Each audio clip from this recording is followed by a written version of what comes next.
let's get this thing going since it's 10 o'clock. Basically, what I'm going to go over today, see if any people are trickling in. Doesn't look to be. Oh, heck yeah. Okay. That's terrific. I kind of wonder if you're in a CPT, Russell, because if you're in the Air Force, you'll probably know my group, the 42nd COS down at Scott Air Force Base in Illinois. But we could definitely follow up on that one. So I present this generally to a bunch of our active duty members over at 835. We're one of the only reserve units. Oh, heck yeah. Sweet. So 42nd COS, we integrate with an active duty unit, 835. And we do a lot of work, whether it's TRs who are young kids trying to figure out how the heck to get employed, or a lot of active duty guys who've been in, 8-10 years, and they're just at a place in their life where they need or want to transition. So I'll give a little bit of an about me, right? So I'm a traditional reservist, as I said, roughly 11 years, some rougher than others. Having a reserve life, you're able to go IRR when you need to. My mom was having cancer issues and other things, so I was able to do that for about 2 years. Had the great luck of coming in on a half year, which got me an unsat year. So I have 8 good years. So anyone who's been in there probably knows what I'm talking about, that point system. So for me, reason I did traditional reserve is because I was raised in a semi shop, did oil field work starting at like 18, 19, and it pays better than being an airman.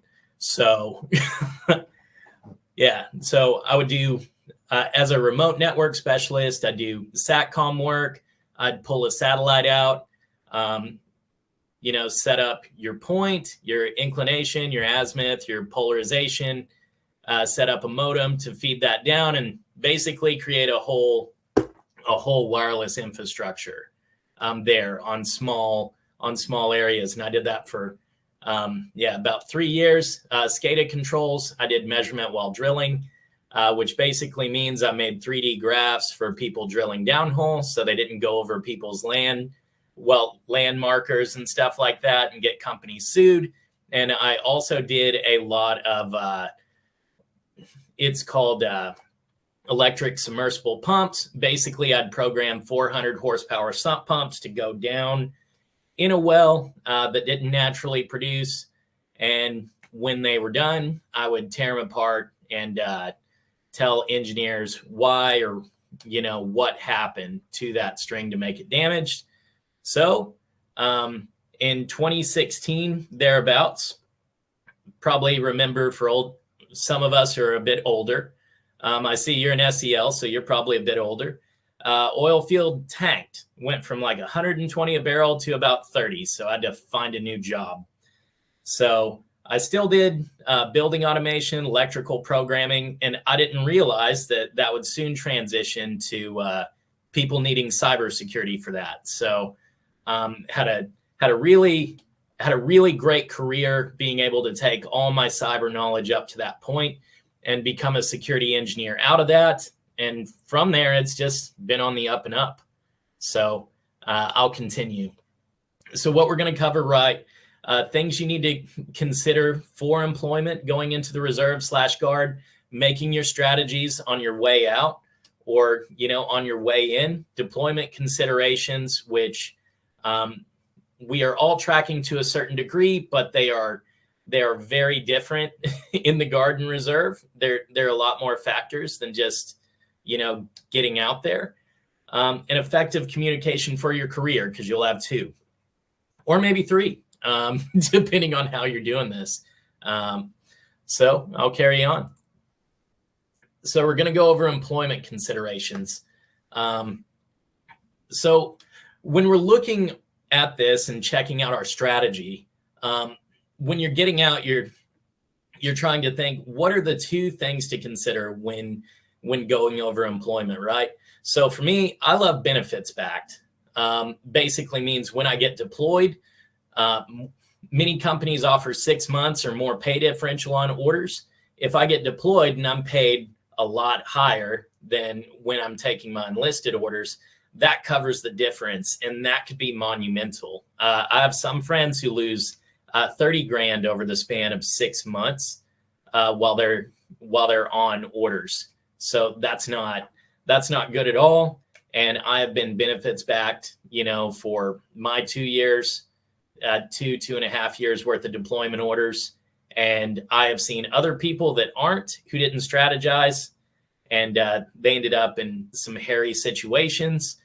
Many companies offer full pay on top of your annual tour pay. So if you get those 10 to 15 days a year, depending on whether you're not within that 50-mile area, that full pay is kind of nice. It's like a 2 to 3 grand bonus every year. And if you're trying to keep your GI Bill for your kids, I haven't touched mine yet. Many companies offer $5,500 a year in TA. Some offer way more. I think Boeing, after you get your bachelor's, is like $25K a year, something insane. CACI, my current employer, offers $12,500 a year, regardless of whether it's certs, bachelor's, master's, whatever. But the other strategy is this, right? More pay, more out of pocket later.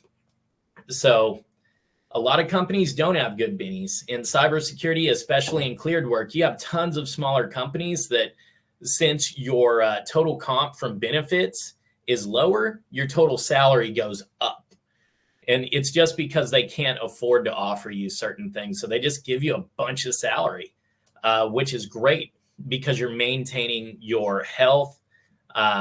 You're maintaining your health benefits, your dental, your vision, which is trash, no matter where you're getting it from. Vision insurance, complete trash. Normalizing your expenses with civilian pay can cause a tight budget without differential. I brought up, sometimes you're out 20, 30 grand, like 6 months. And as I was saying there, if you're saving your GI Bill, your out-of-pocket costs for school can go through the roof. An example, just my postgraduate certificate, doing that through SANS, is $5,700 a course. And I could tell you SANS, if you're in the cyber industry, great. Can really catapult your career. If you're not doing that with the GI Bill, or you don't have tuition assistance, you are going to be in the hole for a lot of money really quick. So let's go to the next one. So contractors, off the top of my head, as I was saying, that have 6+ months pay differential: Booz Allen, CACI, BITS, Leidos, Mantech, Boeing, Lockheed, GDIT, and Spectrum. Lockheed, I don't work for Lockheed, but I have a friend who took an AGR tour. That's an active guard or reserve tour. It's 3 years. Lockheed and Boeing offer 5 years pay differential. It is absolutely insane. I'd never heard of anything like that. Spectrum, I had a friend who just went on deployment orders for a year, and you call them deployment orders, right? But dude was in Hawaii, and they give you, they don't take the difference of your total comp, like your BAH, BAS, and your base pay. They just do the difference based off your base pay. So that guy, I'm trying to remember, he was making probably like $4 grand over a month, what his regular civilian pay was. Absolutely nuts. But back on track. Let's go to the opposite side of this. I'm from Oklahoma, so let's just, play this in reverse, like a country song in reverse. I already gave you the good. Well, sorry, I guess the first bit was a country song in reverse. Not a good joke, so bear with me there for being silly. So here's the issues. Like when you're going to leave a job that you just took, that you thought was great, or let's say it's years down the line, right? You may net less salary. Oh, yeah. Oh, heck yeah. I haven't had the pleasure of working for Microsoft, I had a friend who got paid 4 months straight up on orders. I didn't even think about that. Yeah, Microsoft's insane. And I had some friends from Amazon or Google, but I don't remember them doing any tours. So I'm glad you brought that up. That's terrific. Yeah, that's extremely useful. So with Microsoft, Amazon, and Google, I can tell you you're not going to net less salary with those benefits. Oh, heck yeah. That's awesome. Yeah, I had a friend who's absolutely nuts with PowerShell, and he's loved working with Microsoft for, I mean, like 3-4 years now. Heck yeah. So, yeah, it can net you less salary, you know, if you're going like contract side on cleared. But yeah, if you're going with one of those, you're not going to have that issue. So if you're working with a lot of companies and you're using like tuition assistance, basically tuition assistance is the one I can tell you just to watch out for as a benefit. Boeing's tuition assistance is a 2-year payback on anything you use. CACI, where I work, is like a 1-year payback. But I think for most, it's 1 or 2 year payback. Russell can probably speak to that going for, you know, another employer that I haven't worked for, but I have friends that have worked for them. Their benefits may work very similar because obviously they don't want to give you what is effectively a large amount of money with nothing on the back end for that. So more pay, you know, sorry, more pay, but more out of pocket later. Basically, what I'm trying to get at is, you know, those smaller companies can be way more volatile. If the company/contract's not very large, a lot of these companies that offer extremely high salaries, they're like 20 people. Like I'm not even kidding you. There's a company out here at Transcom at Scott Air Force Base. They're the prime contractor over Leidos. And if you don't know who Leidos is, I mean, they're huge in the contracting space for cybersecurity. But CSIOS, the group that was trying to, well, I won't get into that. CSIOS, the group that's the prime, they're like 15 people total. So if somebody calls you, you know, and I had their chief of staffing or whatever his title was, and he's like, you got to do an interview with the president, right? I'm not going to say that's a bad sign, but if I'm interviewing with the president of a company, that's a little spooky to me. I feel like, you know, if there's not enough gap where every person being interviewed is being interviewed by the president, it's like, yeah, I can see like you might have a bit more volatility. They're a bit of an up and comer, which can be exciting, but also, well, it can be exciting in a good way. You know, you want to be a part of like the up and coming company, but it also could be exciting in the bad way that if they tank a contract, I mean, you're just immediately out of work. But here's the better thing, right? Is you don't have to pay anything back if you never had the benefit to begin with. What I'm saying is you didn't use tuition assistance. You don't have to worry about paying that back. You didn't get some type of bonus, you know, associated to a contract negotiation. You don't have to pay that back. So I'll just keep it simple with this slide, right? When you leave, benefits backed. If you're trying to go to another company, you're gonna. Oh, heck yeah. That's insane. All right. Well, I'm going to start going to Microsoft Tuesdays then. Down here, like we have little get-togethers with Microsoft here. I hadn't gone. You're selling me, man. Yeah, just got GCFE from Sans Windows Forensics. Like, I'm going to start talking to some people. Yeah. So to keep things simple on this, right? When you leave, if you do have benefits, you have to pay back. If you're transitioning, you're going to want to try and bonus out when you're taking that next job. And the issue here is not all people bonus out. Like I have friends at Red Canary. they have a strict no bonus policy unless you're like an influencer with millions of followers. That's effectively saying like TCM, the sponsor, and I think they're the creator of VetSec.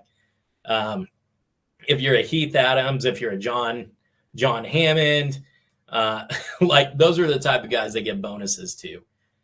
My company does, but I mean, my benefits, like just my tuition assistance was like $20K last year. I don't know too many people who do over 10, but that's just me. So if you're taking the job with less benefits, more pay equals less pray. like I don't have to pray for somebody to bonus me out or have to take out a personal loan because I'm about to take that money on the chin. That's just a bit of advice for people who hadn't been there before. Now on to the fun stuff, which everybody knows a little bit about if you've been in the military. If you haven't been deployed, you've definitely dealt with people who've been deployed, supported people as they've been gone. So let's just go over most of what we know and add some things that we may not. So we know financial issues can come up while we're deployed. When people are stressed, they tend to spend more money. I had many times in the oil field where I was making money hand over fist, but I was gone every other week. So me and my wife, she'd be super frustrated. I'd come back and we would just spend on everything. I'm not saying that's the correct way to go about it. I'm just saying when you're stressed, things happen. So that's generally the deployment issue. But so when you're doing contracting, right, something you have to pay attention to is, will I potentially make more or less? A lot of us make less. A lot of your airmen, your soldiers, you know, your Navy members, they're going to make less. And we have to deal with that reality in cyber is the pay bands are generally a lot higher. And we have to protect our enlisted members because they're the ones who are going to take it on the chin a lot harder. So that's something I press home quite a bit is make sure you know what you're getting into there and to prepare. So there's also other issues, right? Like everybody knows USERRA and how it works. You're supposed to be protected. Well, there are certain nuances that you're not really protected from. So let me give an example, right? Let's say you're top tier technical, you're at a certain labor category and you knew you had a chance to become manager, but you went on a deployment. I'm saying this because it happened to me. I'm not saying it's right. But I went on a deployment and I knew I had the shot to become manager. I had a phone call while I was deployed and it was one of my current bosses like, yeah, I'm excited for you to get back so we could do X, Y, or Z. Well, that deployment went from 3 months and turned into 8.5. And when I came back, there was another manager who took a position I was promised. And it was, yeah, right. And it was on a phone call. Yeah, they know exactly what they're doing, you know, when they do it over a phone call, because it's just your word against theirs at that point. That's just me being real. If it was an email, I have a go back to go on. If it's a phone call, my manager says, hey, I didn't offer you a promotion. I was just asking how you're doing out there. Bad scenario. Still in a great place now. Learned a lot of things from it, but at a deployment right on the front end of what would have been a promotion. So if there's any way to manage your deployments, because in the reserve, we have every 3 years, we have a 6-month non-vol. That'd be a non-voluntary deployment. You can a lot of times just swap deployment cycles with people in the reserve and guard. But there are also guard units that straight up go like everybody in the whole unit goes every couple of years. Just factors to think about and position yourself accordingly. So will my expenses change? Expenses change a lot. Me in Italy, surprisingly, like they went down a ton. I mean, I couldn't believe I wasn't tipping. Like, they don't want you to tip. It's like calling them poor. The food was cheaper. Wine is $2 a glass. I mean, cheaper than beer. That's insane. But yeah, let's go on to the fun stuff that affects us a little bit more. Family. Do I have to tell my wife that wine's cheaper than beer? Well, that's not on the list, right? She is a little bit jealous about me getting sent to a hunt mission out in Italy. That was hysterical. Do I have a plan if I need to reduce spending? And this is coming to basically, like, what do you have on your list?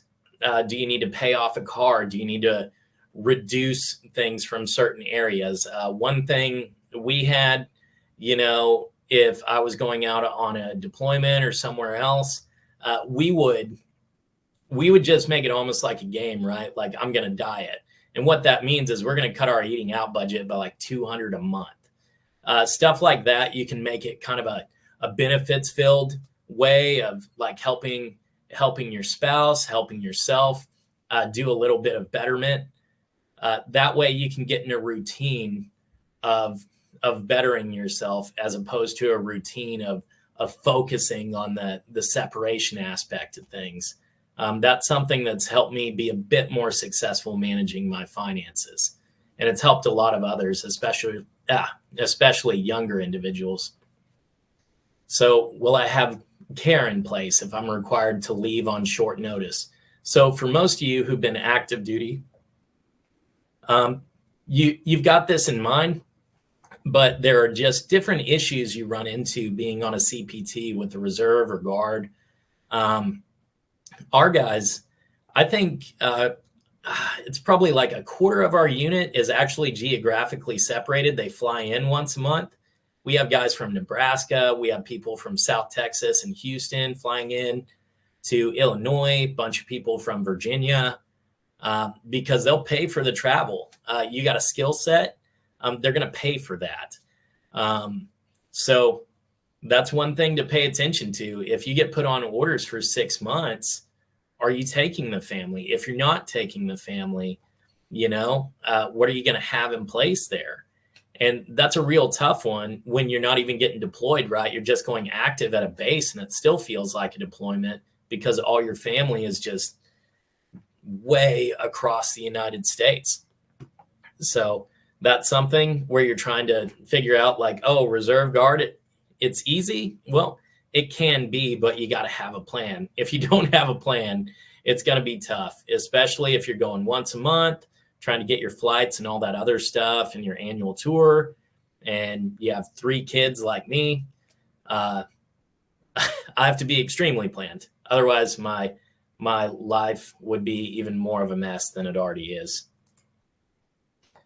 Now we're going to go over making a strategy.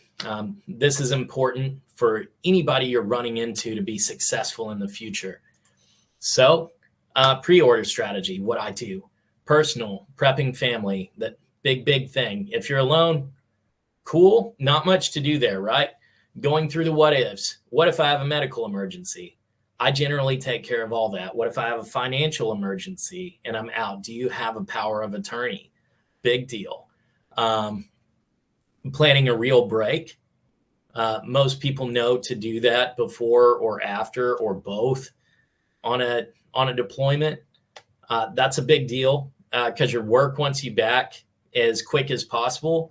And that break you have afterwards, unless you have leave built up, you're going to take that as LWOP. And no one wants to do LWOP. That's leave without pay. Because if I did that for a couple of weeks, it is a lot of money.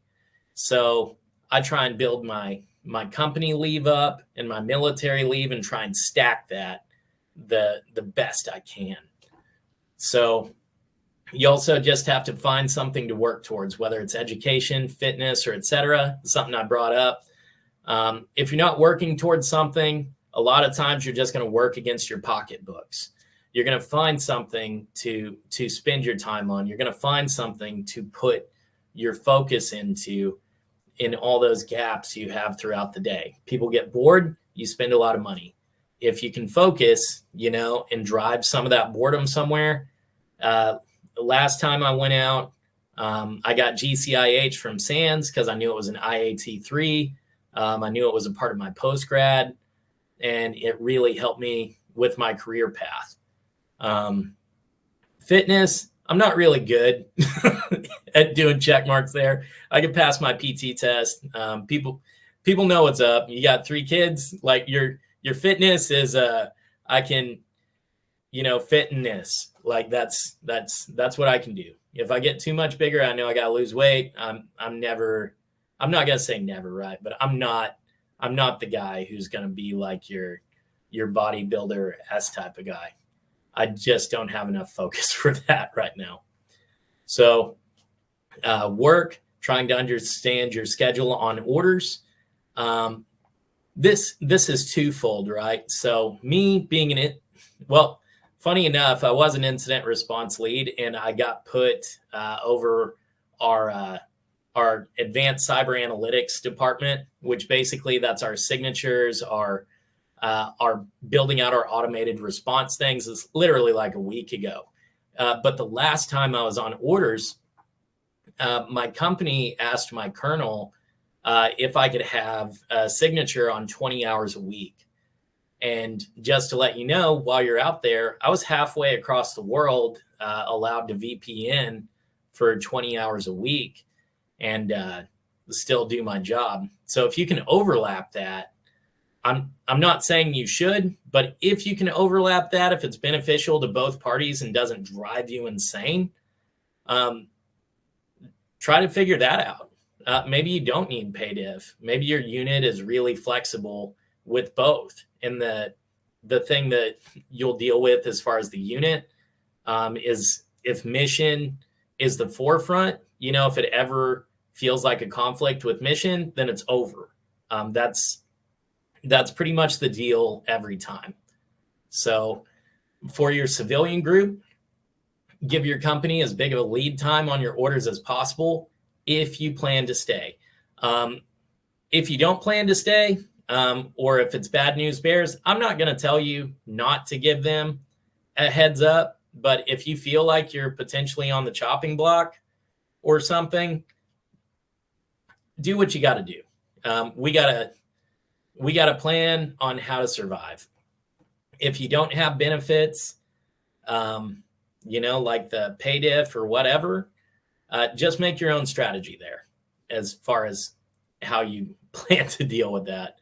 Because I've had many situations where, I wouldn't say many, I've had a couple of situations where I gave my company that was being a giant pain in the neck already, like 6 months heads up on a set of orders. And since they were already jerks, they just made my life hell. Like, not supposed to be that way. As I said, just being realistic. If you got a really good company that you trust, yeah, like 6 months feels a lot better, especially if you're working with a Microsoft, or any of these DoD contracting groups. They understand quite a bit. They have a lot of members who deal with these situations. And now, if you don't plan to stay, prepare to find a new position while you're on orders. If you don't have any benefits to pay back or whatnot, a lot of times, and this is me not trying to tell you to do this every time, but people who are early career coming out of the military, a lot of times take their the lower paying jobs because they don't really know how to feel out the market or they didn't network very well. That 4 to 6 month mark, when you're with a reserve or guard unit and you're on orders, I promise that civilian network builds out. So when you're building out that civilian network with your friends who are on orders, if you are underpaid or if you are looking to transition and you built that network out, it's extremely likely you're going to have a job offer if you're not happy with your current position, just strictly for the fact that we have what a lot of people call the bro net. And having the bro net, when you're doing contract or civilian work, I mean, it pays. Yeah. Yep. That's one of the biggest reasons I stay in Guard and Reserve. One, it holds your clearance, but two, that Bronet. Oh my gosh, that Bronet. I remember just working a 0 day not too long ago. You probably read about Raspberry Robin. It's been in the OWASP top 10 for crud. I mean, it's probably been in the OWASP top 10 all year. And my friend Jason Killam was one of the engineers, one of the 2 main engineers who found that at Red Canary. And I was just blown away. I was just able to ask one of the guys who was there at the forefront of it, like, just give me a real deep dive. And I just thought that was extraordinary. The people we have so many exceptionally talented individuals that you just arrive, and I don't know how to put it. It just blows me away how talented people are and people who are giving back just to give back. So wild. And when you get out as well, these people were doing active duty, and then they transitioned to civilian. They're just looking out for you. It's a great place to have friends and, other people who you just connect with and know all across the world after a little bit. So now, just last bit of effective communication for your career, just a real foot stomp on this. Love Chris Farley, Matt Foley as well. I have my own Staff Sergeant coin just to troll people. People probably see Tommy Boy right there. That's a lot of my career is when I've got my hair up and because I put my hands in my hair and I'm just explaining the car crash that's happened, incident response. It's like, this is what's happened. This is what we're going to have to do. I don't know how much money it's going to cost you right now. Give me a week. I've probably dealt with that like 3 times in the last week, and it's been miserable. But back on track. So communicate early and honestly. Like how not to end up in a van down by the river. Yeah. So communicating with your unit, it helps the unit potentially understand the hardship that you're going to face. As I said, I had a friend who was about to lose 30 grand over the course of 6 months. They started working with his company. What can we do to help? Can we get this guy to work one day on the weekend? Would that help him survive? A lot of companies, if they don't have benefits, if they're it's not a T&M contracts, time and materials, but basically if they're charging for hourly rates or they have enough billables on the side, you can actually work while you're on orders with your commander's approval.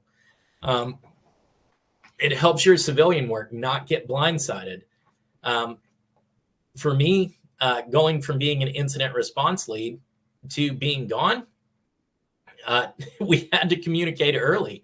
I was one of only like 5 guys, and I worked second shift. So we had 5 guys scheduled across our 24/7 ops to handle this stuff. So I was able to get it down to 20 hours, and we were able to cover the gaps that we needed to and get to an acceptable level of risk tolerance. Like how much time is it going to take to get to somebody who's going to handle something?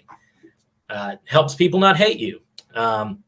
I say, just kidding, right? No, it's serious. I had a guy, he's a kid in my unit, and I told him early, he just started a job, been there for a week, took 3 months worth of orders. If you want to make a civilian company, or contracting group hate you, or just like get a bad taste in their mouth about the Guard and Reserves in general, do that. Do not tell them up front that you're going to take orders. Just walk onto the job and say, hey, I'm gone in a week. It just seems like when you get back, they aren't there with hugs. They're not there with handshakes, like good on you for serving our country. There are some who are like that, but most people feel like you kind of hoodwinked them. So it's not a very healthy way to strategize joining, a company. But it also just helps you come up with a game plan with your employer and the military again, if possible. For employers, who don't have benefits, you want a game plan as soon as possible. With employers who do have benefits, still, you need to get communicating, go over your career trajectory. Oh, heck yeah. Yep, absolutely. Our 42nd group's a very diverse group, and anyone in the reserve and guard who's been here for a while, you have so many resources. Maybe that resource isn't even your first sergeant. Maybe that resource is just reaching out to a couple people in the unit or your CSS. They will find people who know this. For me, I had an airman who was a chief cloud admin for DISA. He just refused to promote to sergeant, right? Goofy. But if you wanted to get into cloud, or if you wanted an admin/engineering career, guy had 15 years of experience, just refused to promote. We have goofy situations like that. For me, I'm in a position for like last 3-4 years. There's just no tech sergeant slots. So I'm civilian career advisor for my unit unofficially. I have a ton of people coming to me just to go over game plans and what's possible. So that game plan, however you can develop it, find a way. If you don't know a way, communicate. Just like what Russell's saying, you have a ton of resources and experience. You don't even have to go on the portal, right? Whatever your portal is, and do a search. You just got to talk to people. Everyone's there to help. So that's the end of my presentation here. But we could go over questions. We can go over just talking about anything. There weren't as many people as I expected, so we've had a good time just talking amongst ourselves. I kind of wonder, is the microphone available for other people, or are they doing that just to like not have nuisance type of stuff in here?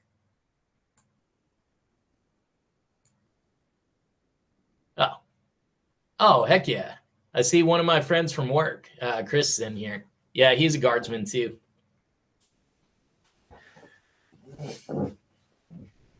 But with that, oh, heck yeah. Thanks, dude. Yeah, I appreciate it, man. If there's not a whole lot of questions, I don't know if people are just looking to get coffee or whatever.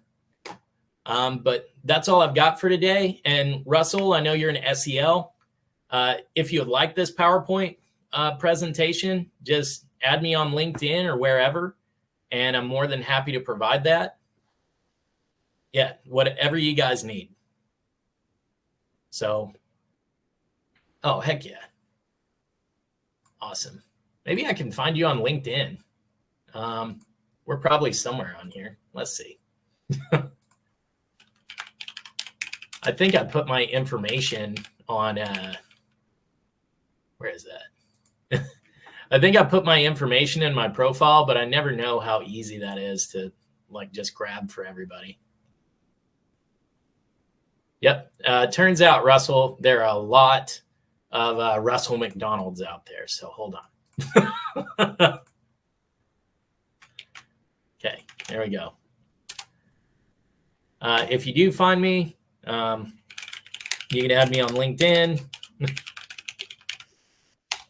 Awesome. You got both of those.